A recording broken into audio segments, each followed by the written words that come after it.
अस्सलाम वालेकुम दोस्तों। मैं हूं मोहम्मद यूसुफ और आप देख रहे हैं निश्तर टीवी।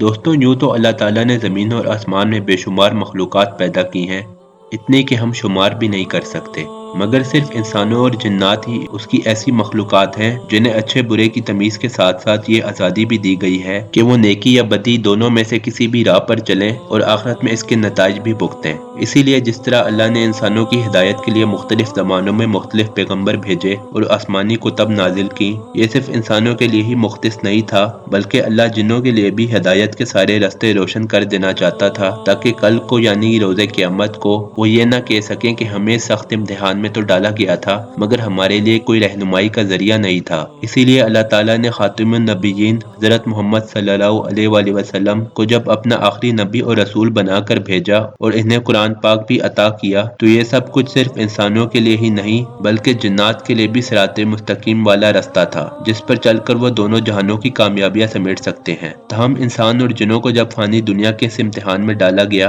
तो उनकी दुनियाएं एक दूसरे से मुख्तलिफ तो जरूर कर दी, मगर इनमें टकराव या एक दूसरे से मिल जाने के इम्कानात भी जरूर पैदा कर दिए। इसीलिए कुरान पाक की सूरह आराफ में अल्लाह ताला शैतान यानी जिन्नात के बारे में फरमाता है कि वो और उसका लश्कर तुमको ऐसे तौर पर देखता है कि तुम उनको नहीं देखते हो। बात यहीं पर नहीं रुकती, बल्कि ये जिन्नात हमारी इस दुनिया में हमें नजर ना आने के बावजूद भी मौजूद हैं और ये अपनी अच्छी या बुरी तबीयतों और किरदारों के मुताबिक मुख्तलिफ अमाल या एक्टिविटीज भी सर अंजाम देते रहते हैं। जैसे मिसाल के तौर पर अगर किसी शख्स पर जादू टोना करवाना हो तो जिन्नात की मदद ली जाती है। आमिल या जादूगर पहले कुछ अमलियात करता है जिससे वो शैतान जिन्नात से राब्ता करके मदद हासिल करता है और फिर उनके जरिए वो अपने मुकर्ररा हदफ यानी इंसान के दिलो दिमाग पर जिन्नात के जरिए हमला करवा के उसे जादू या सहर से मुतासिर करवा देता है। अगर वो शख्स फ़राइज़ की पाबंदी करता है और सुबह शाम के मसनून अस्कार की पाबंदी रखता है तो जादू टोने और जिन्नात के हमले से वो महफूज रहता है। मगर अगर वो ऐसा नहीं करता तो जिन्नात के लिए ऐसे शख्स पर हमला करना आसान हो जाता है।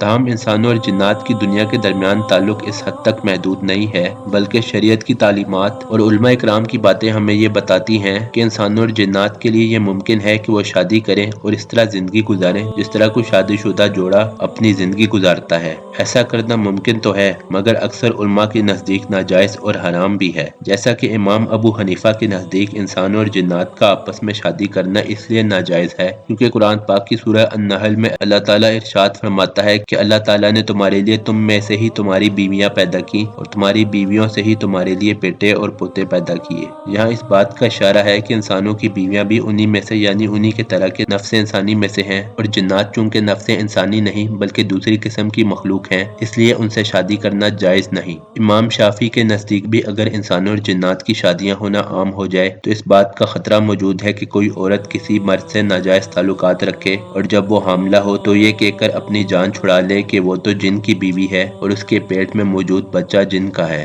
ताहम इसके बावजूद भी ऐसी मिसालें मौजूद हैं कि जब इंसानों और जिन्नात की आपस में शादियां हुई और दोनों एक दूसरे से शादी के बंधन में बंध गए। मिसाल के तौर पर कुरान पाक में हज़रत सुलेमान अलैहिस्सलाम और मलका सबा जिसका नाम बिल्कीस था, उनका किस्सा मौजूद है कि किस तरह हज़रत सुलेमान ने बिल्कीस का तख्त अपने दरबार में बुलवा लिया और मलका सबा यानी बिल्कीस को दिखाया जब वो हज़रत सुलेमान अलैहिस्सलाम की दावत पर उनसे मिलने के लिए आई थी। इस मलका सबा बिल्कीस के बारे में मशहूर है कि ये औरत एक इंसान और एक जिन्नी की औलाद थी और इसकी वालिदा जिन्नी थी, जिस वजह से ये भी आदि जिन्नी थी। कुर्बे क़यामत इंसानी तारीख के सबसे बड़े और ख़तरनाक फितने दज्जाल के बारे में भी यही कहा जाता है कि ये इंसान और जिन की शादी के बाद पैदा हुआ था और इसको जो जादुई और तिलिस्म आमेज ताकतें हासिल होंगी जिसके ज़रिए ये इंसानों की एक बहुत बड़ी तादाद को दज्जलो फ़रेब में मुब्तला करके उन्हें ईमान से महरूम कर देगा। ये ताकतें भी उसे इसी वजह से हासिल होंगी क्योंकि ये आधा जिन्नाती वजूद रखता होगा। इंसानों और जिन्नात की शादियों की मिसाल आपको मशहूर मुफ्ती ज़र वली खान मरहूम के यूट्यूब पर मौजूद चंद बयानात सुनकर भी मिल सकती है, जिनमें वो बताते हैं कि एक बार वो किसी शख्स से मिलने गए तो उनकी खातिर मदारत करने वाले शख्स ने कमरे में मौजूद नजर न आने वाली मखलूकात यानी जिन्नात को मुखातिब करके कहा कि वो इनके लिए खाने पीने का बंदोबस्त कर दें, तो कुछ ही लम्हों में उनके सामने मजेदार खाने की डिशेस मौजूद थी। मुफ्ती साहब के पूछने पर उन्हें पता चला कि मेजबान जिन नजर न आने वाली मखलूकात यानी जिन्नात को खातिर मदारत का कह रहे थे वो दरअसल उनके बच्चे थे, क्योंकि उनकी शादी एक जिन्नी से हुई थी। इन्हीं साहब का जब बाद में इंतकाल हुआ तो एक मसला पैदा हो गया, क्योंकि उनकी मैयत यानी लाश उनके जिन्नात बच्चों ने गायब कर दी थी, जिसे उनके जानने वालों ने बड़ी मन्नत समाजत के बाद वापस हासिल किया ताकि अजीजों कारब मैयत का जनाजा पढ़ सकें और इसकी तदफीन कर सकें। मुफ्ती ज़रवली खान मरहूम जिन्नात से मुतल्लिक एक और किस्सा ये भी सुनाते थे कि मदरसे का एक तालिब इल्म था, उस पर जिन्नी आशिक हो गई और वो जिन्नी इससे शादी करना चाहती थी। उस तालिब इल्म को ऐसा करने पर कोई एतराज नहीं था, मगर जब उसे असातिज़ा ने बताया कि ये शादी करना जायज़ नहीं तो तालिब इल्म ने उस जिन्नी से शादी करने से इनकार कर दिया। फिर हुआ इस तरह कि जब मदरसे के असातिज़ा दोपहर को आराम करने के लिए लेटे तो सब एक तकलीफ और बोझ की वजह से उठ बैठे। देखने पर पता चला कि उनके जिस्मों के ऊपर मिठाई के टुकड़े पड़े थे, मगर जिसने ये मिठाई के टुकड़े रखे थे वो नजर नहीं आ रहा था।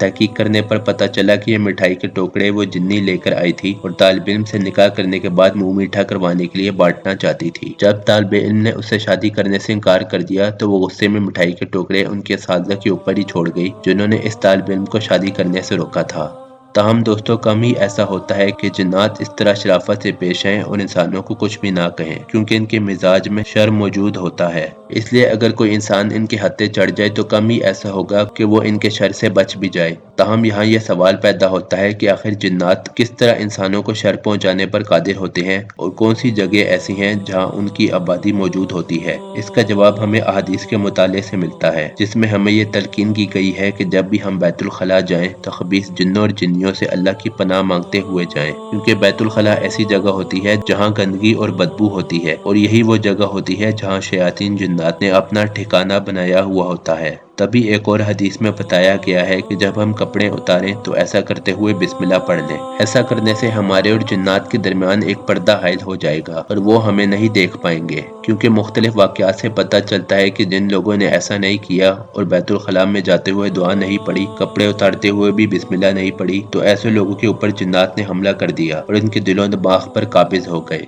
मजीद ये भी कि इस हालत के अलावा कुछ और हालतें या कैफियत ऐसी होती हैं कि जिनमें जिन्नात का इंसान के ऊपर हमला करना आसान होता है। मिसाल के तौर पर हदीस में आता है कि गुस्सा शैतान की तरफ से है। शैतान आग से पैदा हुआ था और आग सिर्फ पानी से बुझ सकती है, लिहाजा जब तुम में से किसी को गुस्सा आए तो उसे चाहिए कि वो वजू कर ले। हदीस में यह हुक्म इसलिए दिया गया है कि जब इंसान शदीद गुस्से की हालत में होता है तो उस वक्त शैतान के लिए ऐसे शख्स पर कंट्रोल करना और इसके गुस्से को अपनी मर्जी के मुताबिक इस्तेमाल करना आसान होता है। इसी तरह जिस इंसान के ऊपर नफसानी शहवात हावी होती हैं, ऐसे शख्स के ऊपर भी शयातीन जिन्नात को हमला करने और मुतासिर करने में कोई ज़्यादा मुश्किल पेश नहीं आती। ताहम जिन्नात के शर से इंसान तभी बच सकता है कि जब वो फ़राइज़ की पाबंदी करे, गुनाहों से बचने की कोशिश करे और जादू टोनों और जिन्नात के शर से बचने के लिए सुबह शाम के मसनून अस्कार और दुआओं की पाबंदी भी करे।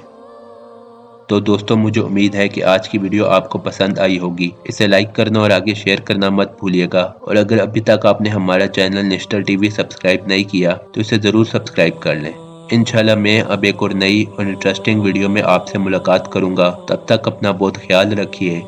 अल्लाह हाफिज़।